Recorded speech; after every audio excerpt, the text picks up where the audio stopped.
स्वामी विवेकानंद जी ने अपने पंखों को दुनिया भर में फैलाकर युवाओं के पंखों को हवा देने का काम किया है।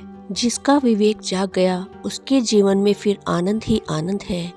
न कोई उलझन है, न कोई द्वंद्व है, बस आनंद ही आनंद है। शत शत नमन स्वामी विवेकानंद जी को। मित्रों, स्वामी जी सदैव पावर हाउस के रूप में प्रतिष्ठित हैं। उनकी संकल्प शक्ति और जिज्ञासा तथा खोज की प्रवृत्ति आज भी युवाओं को प्रेरित करती है। उनका अटल विश्वास था कि जब तक आप अपने लक्ष्य को प्राप्त न कर लें तब तक आराम करना व्यर्थ है। उनका मानना था कि युवा न केवल कल के पथ प्रदर्शक हैं, बल्कि आज की रूपरेखा तैयार करने वाले वास्तुकार भी हैं। लेकिन किसी भी पीढ़ी के युवाओं की तरह उन्हें भी जीवन में दिशा की जरूरत है। स्वामी विवेकानंद के विचार युवा मन को सोचने के लिए मजबूर करते हैं। वे कहते हैं, मुझे अपने देश और विशेष रूप से अपने देश के युवाओं पर विश्वास है।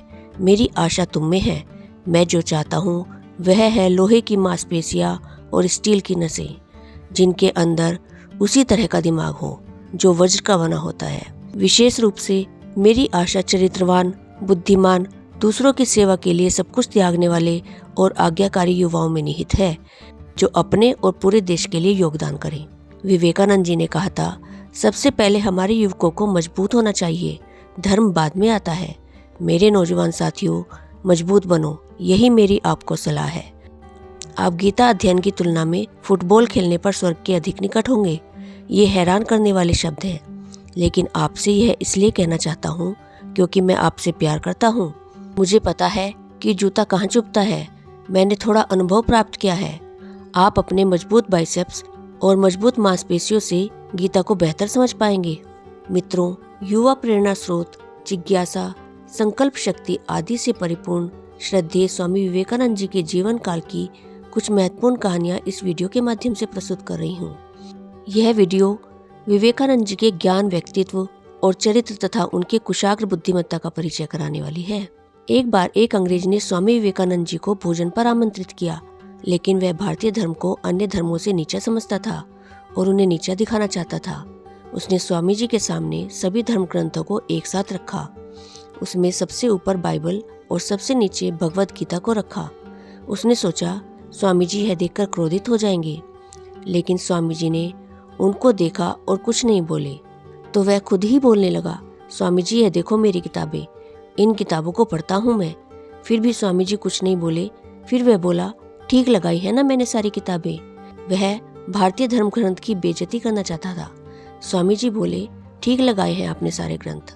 तब अंग्रेज दंग रह गया। उसे लगा स्वामी जी को गुस्सा क्यों नहीं आया। स्वामी जी ने कहा, आपने भगवद गीता को सबसे नीचे रखकर सबसे अच्छा काम किया है, क्योंकि भगवद गीता ही दुनिया के सभी धर्म ग्रंथों का आधार है। यदि आपने भगवद गीता को हिलाया तो सारे ग्रंथ हिल जाएंगे। स्वामी जी की यह बात सुनकर वह हैरान रह गया। विवेकानंद जी का कथन है कि उठो, जागो और आगे बढ़ो, और तब तक मत रुको जब तक लक्ष्य प्राप्त न हो जाए। यही नहीं, स्वामी विवेकानंद ने अपने जीवन काल में कई ऐसी प्रेरणादायक सीख दी हैं जिनमें हमें बहुत कुछ सीखने को मिलता है। उनके द्वारा दी गई सीखें निराश और हताश व्यक्ति के मन में भी उमंग और ऊर्जा भर देती हैं। एक बार की बात है, स्वामी जी ट्रेन में सफर कर रहे थे तो वह बर्थ पर लेट गए और सो गए। सामने वाली बर्थ पर एक अंग्रेज बैठा हुआ था। अंग्रेज ने देखा कि स्वामी जी सो रहे हैं। उस समय अंग्रेज भारतीयों से बहुत चिढ़ते थे। उसने स्वामी जी का जूता उठाया और ट्रेन से बाहर फेंक दिया। स्वामी जी ने देख लिया कि उसने जूता बाहर फेंका है, लेकिन वह कुछ नहीं भूले। थोड़ी देर बाद अंग्रेज को नींद आ गई। तब स्वामी जी उठे तो उन्होंने अंग्रेज का कोट और हैट उठाकर खिड़की से बाहर फेंक दिया। तब अंग्रेज उठा तो उसने देखा कि उसका हैट और कोट नहीं मिल रहा। तब वह स्वामी जी से पूछने लगा कि स्वामी जी, आपने मेरा कोट और हैट देखा है? तो स्वामी जी बोले, हाँ देखा है। तो वह बोला कि कहाँ है? स्वामी जी बोले, वह तो मेरे जूते ढूंढने गए हैं। यह बात सुनकर वह अंग्रेज हैरान हो गया और अपने किए पर बहुत लज्जित हुआ। भारत के आध्यात्मिक उत्थान के लिए स्वामी विवेकानंद जी ने बहुत काम किया। पश्चिमी देशों में वेदांत फिलॉसफी का प्रसार किया। वे वेदांत फिलॉसफी के सबसे प्रभावशाली आध्यात्मिक व्यक्ति थे। भारतीय संस्कृति के विषय में उनके विचार बहुत ही उच्च थे और वह अपनी संस्कृति को सम्मान व आदर की दृष्टि से देखते थे। इसी का एक उदाहरण इस कहानी के माध्यम से देखने को मिलता है।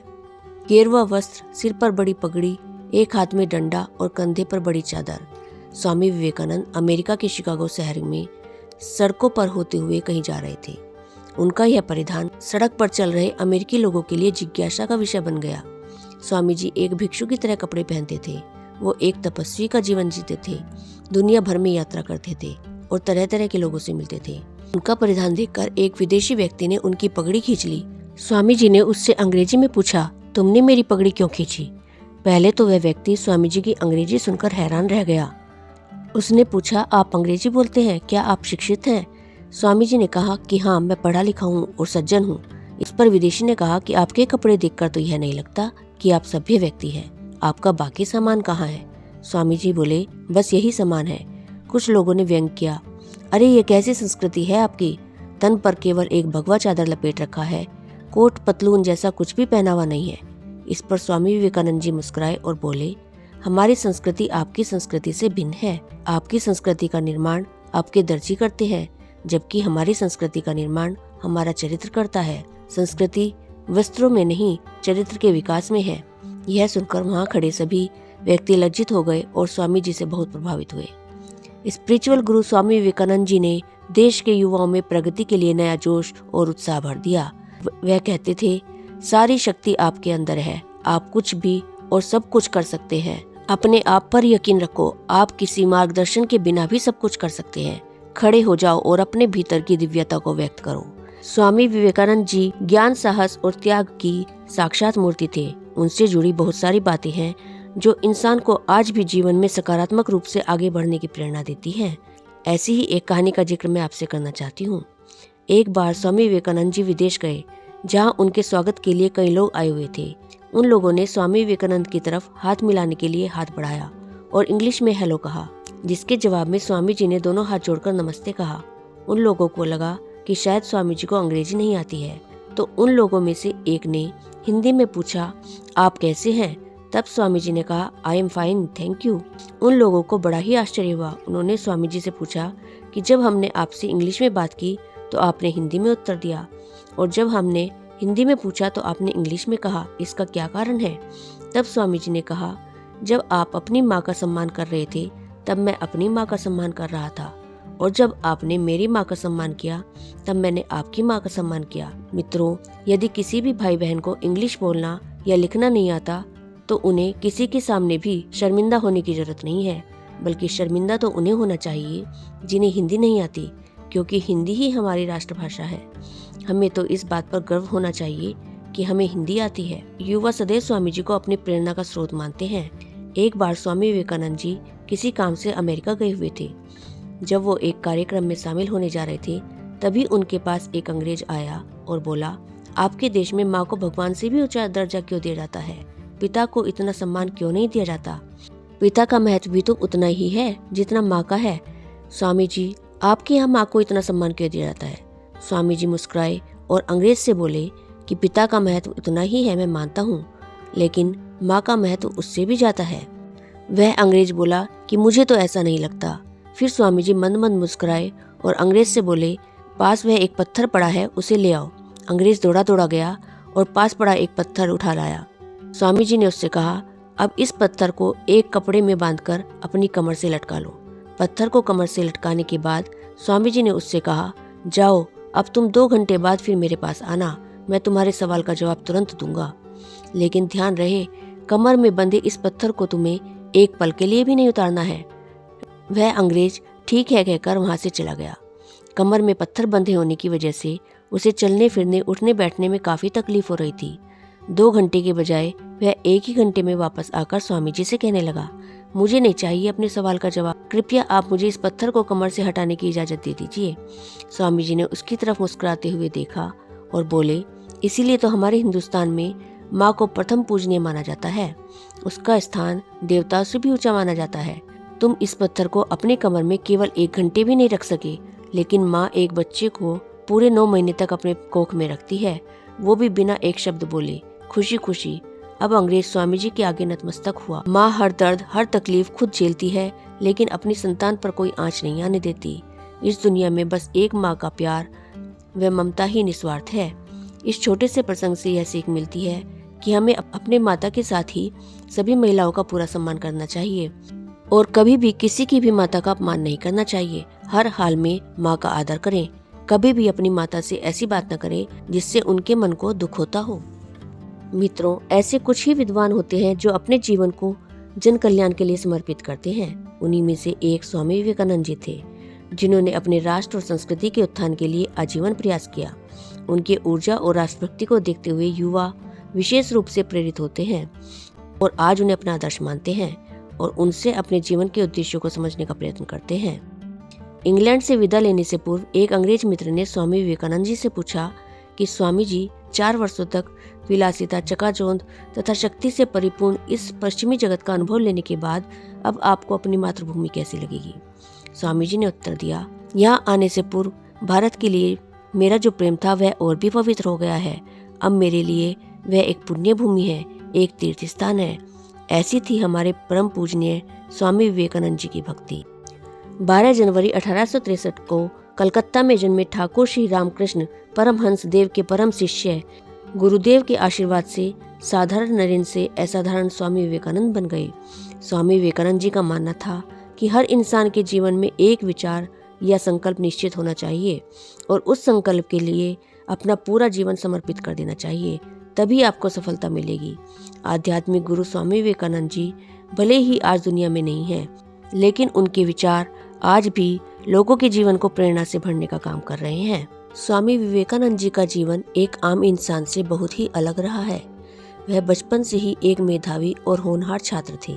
उनको तर्क वितर्क करना बहुत अच्छा लगता था। वह अपनी कक्षा में हमेशा प्रथम आते थे। उनका दिमाग बहुत तेज दौड़ता था। होनहार होने के साथ साथ वह ईमानदार और न्यायप्रिय भी थे। उनकी इसी ईमानदारी से जुड़ी एक सच्ची कहानी मैं यहाँ प्रस्तुत करने जा रही हूँ। यह बात उन दिनों की है जब स्वामी जी स्कूल में एक विद्यार्थी थे। वह कक्षा में शैतानी भी किया करते थे, पर पढ़ाई पर अधिक जोर दिया करते थे। कक्षा में सभी विद्यार्थी उनसे बहुत ज्यादा प्रभावित थे। वह सब उनकी बातों को ध्यानपूर्वक सुना करते थे। एक दिन खाली पीरियड में वह आध्यात्मिकता के विषय पर बच्चों से चर्चा कर रहे थे। स्वामी विवेकानंद और उनके सहपाठी बातचीत में इतने ज्यादा मग्न थे कि उन्हें पता ही नहीं चला कि खाली पीरियड कब खत्म हो गया और दूसरा पीरियड शुरू हो चुका था। वह सब बातों में ही लीन थे कि अचानक उनके अंग्रेजी के शिक्षक ने क्लास में प्रवेश किया, पर बच्चों को बातचीत के चलते पता ही नहीं चला कि उनके मास्टर जी आ चुके हैं। जब किसी ने भी टीचर की बात नहीं सुनी तो टीचर को बहुत गुस्सा आया। मास्टर जी जब बहुत तेज आवाज में बोले तो कहीं जाकर बच्चों को पता चला।